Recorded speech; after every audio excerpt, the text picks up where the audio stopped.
देखो मिक्सचर की पीएच की बात करते हैं, mixture of two strong acids, ठीक है।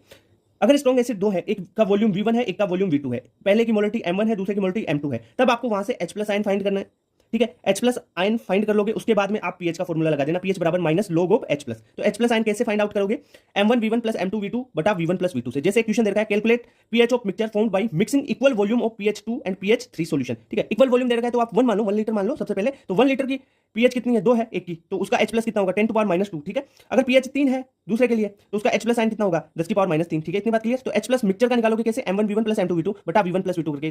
तो M1 कितना है यहाँ पे, इसकी कंसंट्रेशन H प्लस साइन की 10 की पावर माइनस 2 इंटू 1, ठीक है, V1 प्लस M2 10 की पावर माइनस 3 इंटू 1 बटा 1 प्लस 1, तो ये आ जाएगा 11 into 10 to power minus 3 by 2, तो यानी 5.5 इंटू 10 की पावर माइनस 3। अब इसका पीएच निकालो, पीएच ऑफ मिक्सचर कैसे निकालोगे, minus log of this concentration H plus की। तो कैसे निकालोगे, जो पावर में होता है ना उससे पहले लिखो और आगे जो संख्या उसको माइनस करो log, ठीक है। तो 3 माइनस log 5.5। अब log 5.5 की